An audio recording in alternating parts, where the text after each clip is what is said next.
Movie की शुरुआत सन 1480 से होती है। रोमानिया के प्रिंस ब्लैड और उनकी खूबसूरत वाइफ एलिजाबेथ के बारे में बताया जाता है, जो दोनों एक साथ काफी हंसी खुशी जिंदगी व्यतीत करने में लगे हुए थे। ब्लैड अपनी वाइफ से बेइंतहा प्यार करने में लगा हुआ था और गुजरते हुए दिनों के साथ वो उसे नए नए गिफ्ट्स दिया करता रहता था। आज वो एलिजाबेथ के लिए एक सोने से बना हुआ म्यूजिक बॉक्स लेकर आया हुआ था। दोनों मिलकर एंजॉय करने में ही लगे हुए थे, लेकिन इनकी खुशी ज्यादा देर तक नहीं टिकती, क्योंकि प्रिंस को उसी रात खबर मिल गया कि उनके मुल्क में जंग छिड़ गया है। यहाँ की हालात बहुत ही ज्यादा मात्रा में खराब हो गए थे, क्योंकि दुश्मन किले की दीवारों तक पहुँच गए थे। दुश्मनों से लड़ने की तैयारी करता हुआ ब्लैड अपने लोगों पर ऐलान कर देता है कि एलिजाबेथ को किसी सुरक्षित जगह पर लेकर जाया जाए, और खुद महल छोड़ने से पहले वो यहाँ की पॉप से प्रे करवाता है कि एलिजाबेथ यानी उसकी वाइफ की जिम्मेदारी किसी और का नहीं बल्कि गॉड की है। खैर, दिखाया गया कि प्रिंस ब्लैड जंग के लिए निकल पड़ा, जबकि दूसरी तरफ प्रिंसेस सुरक्षित महल में जाने के लिए निकल गई थी।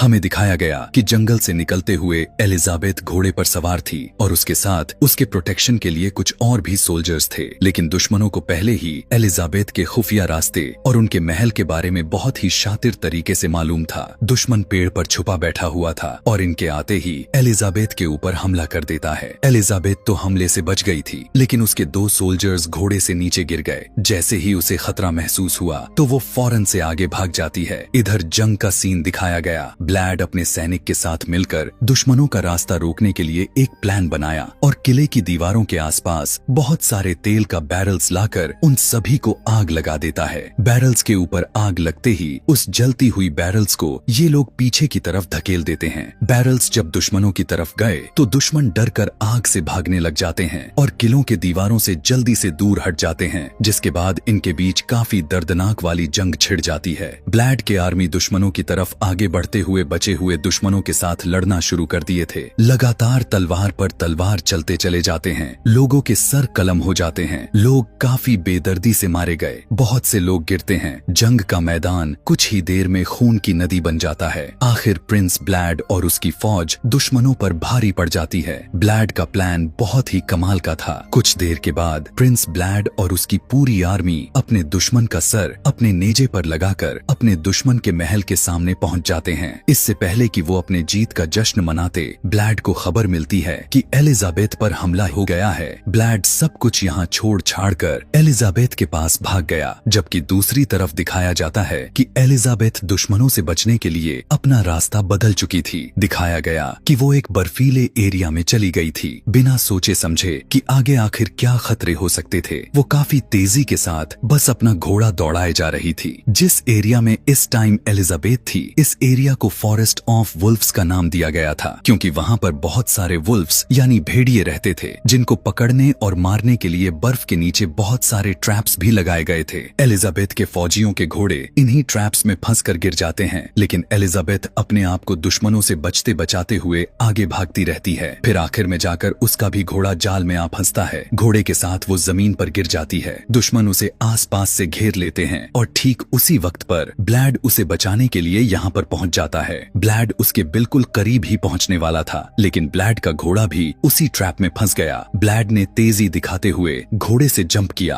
और भागते हुए एलिजाबेथ तक पहुँच गया। एक आदमी जो एलिजाबेथ पर हमला करने वाला था, दूर से ब्लैड उसके ऊपर तलवार फेंकता है और गलती से उसका तलवार दुश्मन के शरीर के आर पार होकर एलिजाबेथ को भी लग जाती है। ऐसा होता हुआ देखकर ब्लैड चीख उठा। वो भागकर एलिजाबेथ को अपने बाहों में ले लेता है, पर एलिजाबेथ अब मर चुकी थी। एलिजाबेथ का खून ब्लैड के हाथों को लाल कर चुका था और ब्लैड का आंसू रुकने का नाम ही नहीं ले रहे थे। होश में आते ही ब्लैड फौरन से पॉप के पास पहुंचा। गुस्से और दुख में पागल हुआ। ब्लैड पोप से कहने लगा कि गॉड ने मेरी वाइफ की हिफाजत नहीं की और मैं उसके नाम पर जंग लड़ता रहा और लोगों को मारता रहा। वो पॉप का गला काफी जोर से पकड़ते हुए कहने लगा, अपने गॉड से प्रे करके उनसे करवाओ कुछ ऐसा चमत्कार जो मेरी एलिजाबेथ को वापस लेकर आए। मगर ऐसा कहाँ कुछ होने वाला था।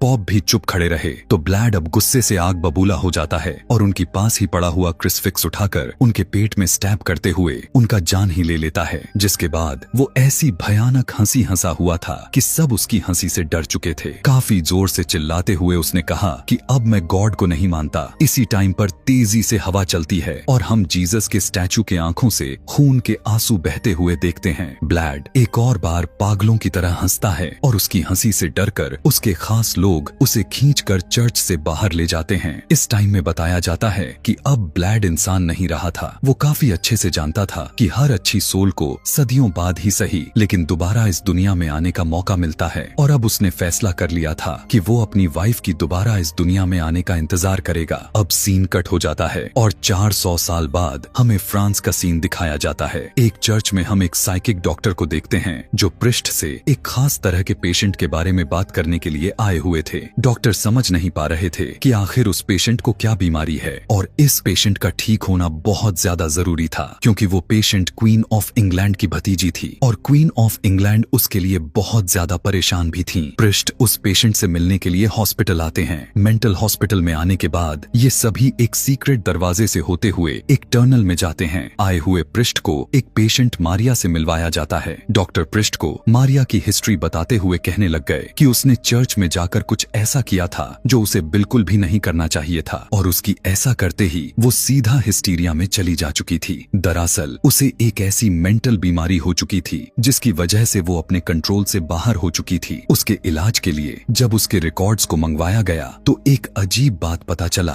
कि मारिया 1795 में पैदा हुई थी और होना तो बिल्कुल भी मुमकिन नहीं था। अगर वो सच में 1795 में पैदा हुई थी तो आज के डेट में उसकी एज 130 साल होनी चाहिए थी लेकिन दिखने में मारिया सिर्फ 30 ही साल को लगती थी। डॉक्टर पृष्ठ से कहते हैं यही सब तो देखते हुए मैं आपको यहाँ लेकर आया हूँ। मुझे ऐसा लगता है कि ये डेविल क्रिएचर है। इनकी बातों के दौरान सोई हुई मारिया उठ जाती है। पृष्ठ अब मारिया के करीब आता है और मारिया से बात करने की कोशिश करता है। मारिया जब गुर्राने लग गई तो पृष्ठ उसके बड़े बड़े दांत देख लिए थे और यहाँ पृष्ठ को पता चल जाता है कि मारिया असल में एक वैम्पायर है। यह देखकर पृष्ठ काफी ज्यादा एक्साइटेड हो चुके थे और वो बताते हैं कि यह पहली वैम्पायर है जो जिंदा पकड़ी गई है। डॉक्टर को पृष्ठ की बातों पर यकीन नहीं हो रहा था तो उन्हें यकीन दिलवाने के लिए पृष्ठ विंडो को खोल देते हैं और विंडो से आती हुई रोशनी मारिया की स्किन जला देती है। और यह बात तो हमें हमेशा से पता है कि सूरज की रोशनी में कभी भी वैम्पायर्स नहीं निकलते, उनकी स्किन जलने लग जाती है और यही तो सबसे बड़ी निशानी वैम्पायर होने की थी। इसके बाद पृष्ठ जब क्रुसिफिक्स को मारिया के सामने लेकर आते हैं तो मारिया गुस्से से उस क्रुसिफिक्स को जला देती है। पृष्ठ जबरदस्ती डॉक्टर के असिस्टेंट को पकड़कर उसकी हाथों को काटते हुए उसकी खून के कुछ कतरे मारिया को पिला देती हैं ताकि मारिया थोड़ी कंट्रोल में आ जाए। खून पिलाते हुए ही पृष्ठ ने नोटिस कर लिया था कि मारिया के गर्दन पर बाइट के निशान थे। इससे पृष्ठ को पता चला कि मारिया पहले इंसान ही हुआ करती थी और किसी वैम्पायर ने काटकर वैम्पायर बनाया है। पृष्ठ डॉक्टर को बताते हैं कि चर्च अभी भी उस वैम्पायर की तलाश में है जो सब लोगों को वैम्पायर बना रहा है। यह सब सुनकर मारिया खुद बताती है कि हमारे मास्टर एक प्रिंस हैं जो अपनी प्रिंसेस की तलाश में हैं और वो अपनी प्रिंसेस को तलाश करते करते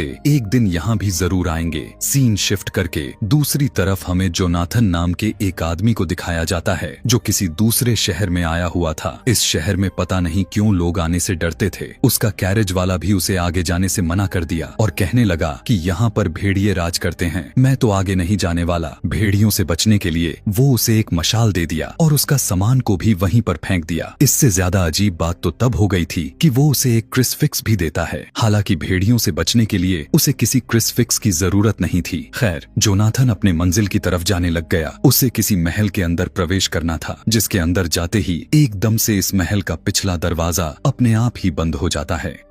अंदर जाने पर उसकी मुलाकात काउंट ड्रैकुला से हुआ और ड्रैकुला अपने आप को प्रिंस ब्लैड के नाम से इंट्रोड्यूस करवाते हैं। यानी ये ड्रैकुला वही प्रिंस ब्लैड है जिसे हम आज से लगभग 400 साल पहले देख चुके थे। अगले सीन में हम ड्रैकुला और जोनाथन को खाने की टेबल पर देख पाते हैं। वो इस टाइम प्रिंस ब्लैड के लिए कोई डील लेकर आया हुआ था। वो तो यह बिल्कुल भी नहीं जानता था कि प्रिंस ब्लैड एक ड्रैकुला है। वो जब बैग में से कुछ पेपर्स निकालने लग गया तो वहीं कैरेज वाले का दिया हुआ क्रुसिफिक्स उसके बैग से निकलकर नीचे नीचे टेबल पर ही गिर जाता है। क्रिस फिक्स को देखते ही ड्रैकुला उससे सवाल करने लग गया कि क्या तुम गॉड पर बिलीव रखते हो, जिस पर वो कहता है नहीं नहीं, ये तो मुझे किसी ने गिफ्ट किया था। इतना कहकर वो अपने काम पर लग जाता है और ड्रैकुला उसकी मासूमियत का फायदा उठाते हुए उसकी क्रिस फिक्स को उठाकर आग में फेंक देता है। इसके बाद वो जोनाथन को उसका कमरा दिखाया और खास तौर पर उससे कहने लगा कि रात को इस कमरे से बाहर किसी भी कीमत पर मत निकलना। कुछ टाइम के बाद ड्रैकुला म्यूजिक सुनने लग गया था और इधर जोनाथन कमरे में रखी गई किताबों को पढ़ने लग गया, जिसमें इस कैसल की हिस्ट्री साफ साफ लिखी गई थी। इस कैसल के एक पेज पर प्रिंस ब्लैड की एक जवानी की पिक्चर थी, लेकिन एक अजीब बात यह था कि यहाँ से प्रिंसेस वाली तस्वीर गायब थी। सीन कट होकर दूसरी तरफ दिखाया गया कि पृष्ठ अब मारिया के घर गए हुए थे। पृष्ठ मारिया के फियांसे को बताते हैं कि मारिया पहले से अब काफी बेहतर है, लेकिन ईविल उसके अंदर से पूरी तरह से गया नहीं, इसीलिए कुछ दिनों तक उसे हम अपने पास ही रखने वाले हैं। अब मारिया के फियांसे को बातों में लगाते हुए चुपके से मारिया के कमरे में भी चला जाता है। उसे यहाँ से वैम्पायर से ताल्लुक रखने वाली चीजों को ढूंढना था और उसे यहाँ एलिजाबेथ की वही तस्वीर मिल जाती है जिसे उस बुक से फाड़ा गया था, जो बुक दूसरी तरफ जोनाथन पढ़ रहा था। अब यहाँ पर हम जोनाथन को देखते हैं जिसे नींद जब नहीं आती तो इस पूरे महल में इन्वेस्टिगेशन करने का फैसला करता है। वो घूम रहा ही था कि उसे दरवाजे के पीछे से एक रोशनी आती हुई दिखाई देती है। दरवाजा खुलते ही उसे कुछ सीढ़ियां नजर आती हैं जो उसे एक बहुत ही खूबसूरत बेसमेंट के अंदर लेकर जाती हैं। बेसमेंट के बीच एक कॉफिन रखा गया था और जब जोनाथन उसे खोलता है तो उसमें ड्रैकुला सोता हुआ मिलता है। इससे पहले कि जोनाथन इस कॉफिन को बंद कर पाता, ड्रैकुला एकदम अचानक से उसका हाथ पकड़ लेता है और उसे कहने लगा कि तुम्हें अपने कमरे को नहीं छोड़ना चाहिए था। अचानक यहाँ पर अजीबों गरीब सी क्रिएचर्स आते हैं जो जोनाथन को बेहोश कर दिए। इस कहानी के अंदर इन क्रिएचर्स को गार्गल्स कहा गया है। ये वैम्पायर क्रिएचर्स हैं। ड्रैकुला और वैम्पायर्स के लिए ही काम करते हैं। गार्गल्स जब जोनाथन को जंजीरों में बांधते हुए उल्टा लटका रहे थे, तभी जोनाथन को होश आ गया। यहाँ पर ड्रैकुला ऑर्डर्स देते हुए कहने लगा कि जोनाथन के नीचे एक बड़ा सा प्याला रखो और उसके बाद जोनाथन की गर्दन की नसें काट दो। जोनाथन घबरा चुका था और ड्रैकुला को देखकर उसने कहा कि गॉड इतनी खतरनाक क्रिएचर कैसे बना सकते हैं ड्रैकुला। उसकी ऐसी बातों को सुनकर बहुत ही अजीब के साथ साथ खौफनाक हंसी हंसने लग जाता है और फिर उससे कहने लगा, अब तुम मरने वाले हो, कोई आखिरी ख्वाहिश है तो बता दो। जोनाथन को कुछ नहीं चाहिए था। हाँ, वो यह बात जरूर जानना चाहता था कि प्रिंस ब्लैड ड्रैकुला कैसे बना। वो आखिरी ख्वाहिश के तौर पर ड्रैकुला से ड्रैकुला की कहानी सुनने को कहता है। ऐसी फरमाइश ड्रैकुला से किसी ने पहली बार की हुई थी। जोनाथन के ऐसी बात पर ड्रैकुला गार्गल्स को हुक्म देता है कि जोनाथन को नीचे उतार दिया जाए, क्योंकि अब वो जोनाथन को अपनी स्टोरी सुनाएगा। ड्रैकुला उसे जंग से लेकर वो सारी कहानी सुनाता है जिस तरह से एलिजाबेथ मरी हुई थी, जो सब इस कहानी में हम पहले देख भी चुके हैं। ड्रैकुला बताता है, मुझे यह बात हमेशा से पता है कि अच्छी सोल्स दोबारा जरूर जिंदा होती हैं, इसीलिए मैं उसका इंतजार करता रहा। उसके इंतजार में सालों गुजर गए। ड्रैकुला अपने ही महल में बंद ही रह गया। उसे अब इंसानों से ही जेलस होने लग चुकी थी कि कम से कम वो मरकर सुकून में आ जाते हैं, लेकिन ड्रैकुलास तो हजारों साल जीवित रहते हैं। ऐसी ही एक दिन उसे दोबारा तन्हाई का अटैक आया और वो काफी गुस्से में एलिजाबेथ की कब्र ही तोड़ देता है, लेकिन वहाँ तो अब एलिजाबेथ के हड्डियों के अलावा कुछ था ही नहीं। इस हरकत के बाद ड्रैकुला का एलिजाबेथ को पाने का जुनून और भूख ज्यादा बढ़ चुका था और उसने कुछ सोचते हुए एक नया प्लान बनाया। उसने एक परफ्यूम तैयार करने का डिसाइड किए। उसने पूरे दुनिया भर में रिसर्च की और दुनिया भर के खूबसूरत और सबसे खुशबूदार फूलों से